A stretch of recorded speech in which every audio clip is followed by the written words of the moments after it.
Well, let's try this again for the third time. Believe it or not, I do make mistakes. So, bottom line is, this is a video that will cover the differences between the 2024s and prior F3Ls or F3s that I'm familiar with. And to some degrees, we'll have some differences on the RT as well. There are common differences between the two. The big difference on the 24 F3 is that they all have LED headlights now. No changes to the headlights on the RT, so that still remains intact. But I'll point out the other differences as we go along with the main video, which is shot in my garage because it's frickin' hot outside. But stay for the end because I forgot one thing and I added it on at the end. So you'll see that there is one change that is also on the handlebars that I forgot to pick up on the first pass.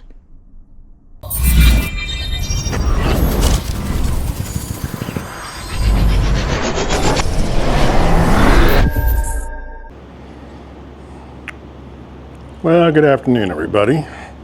This is the walk around on my F3L that I promised that will also go over the differences between the 24 F3Ls and the previous ones, and there'll also be some things that I'll pick up from the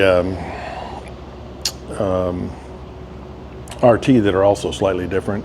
The big thing is obviously the whatchamacallit, which is the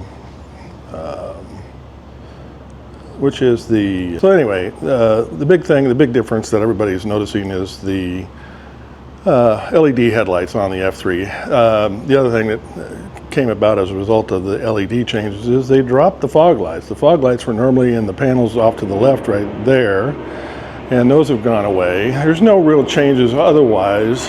This shows that there's really not much that's changed, you know, on the sides. There's no body changes whatsoever other than the LED headlights in the front. Off to the back now we'll come, and we're doing this in my garage to be a little quieter and also a little cooler.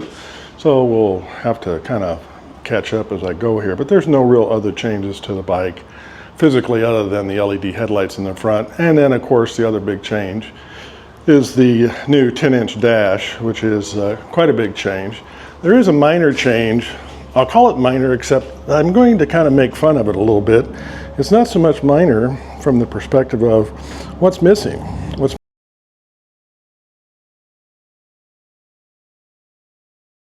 missing is there's no antenna. This should make a world of difference for everybody. Since there's no antenna, miles per gallon should go up. Also, the cross steering that you have to input for an antenna, which is usually mounted here on the F3s, is gone.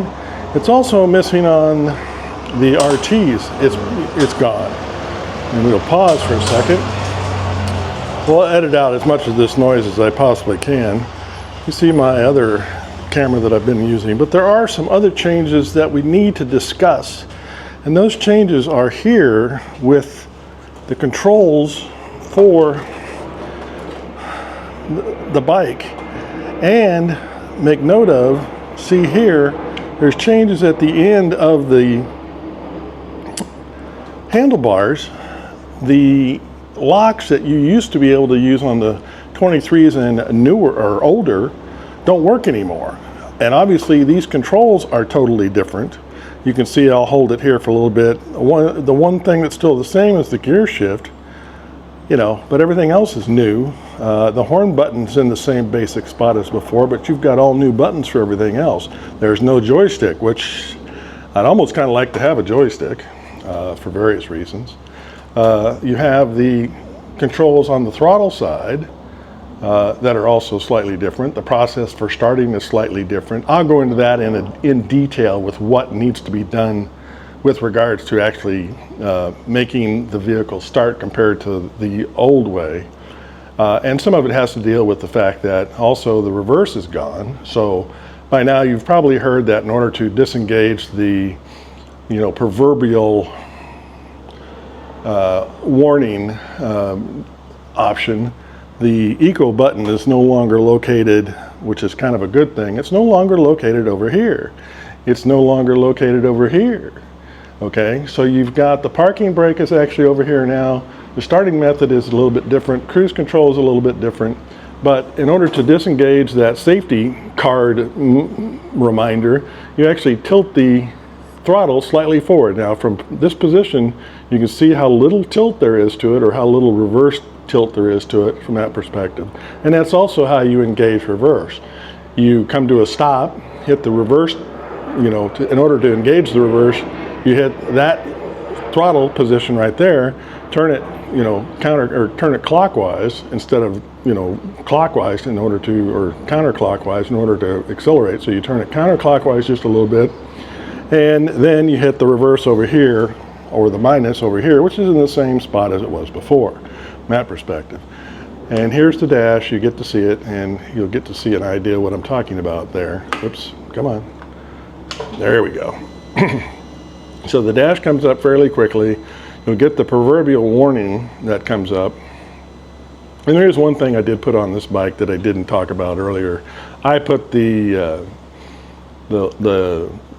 favorite light on, the signature light on in the front. Okay, Moose's iPhone, you can see that it's connected. It's in my pocket at the moment. Warning didn't come up yet. I'm surprised. There it is. I understand.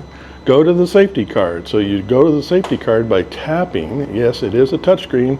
And for those of you who missed it, there is your proverbial warning screen. And to close it, you hit the, like that. And then there's your dash. Now it's in dark mode because it's in the garage, which I happen to prefer anyway.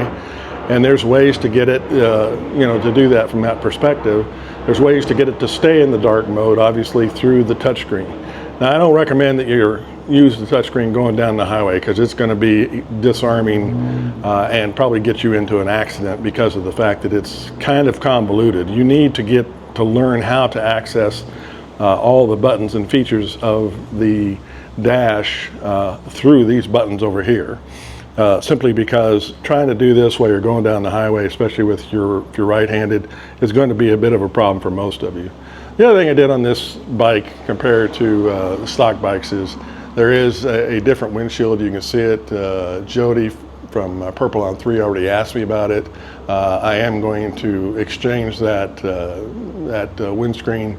It is the tall boy windscreen from the factory, but I am going to exchange it for an F3, which I already have in the garage. I'll put it on a little bit later. But other than that, there really isn't any changes. You cannot use the top cuffs that Lamont had from before.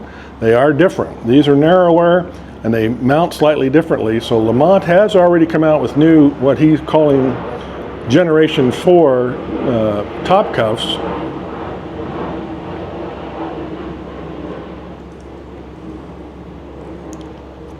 The G4 top cuffs are out.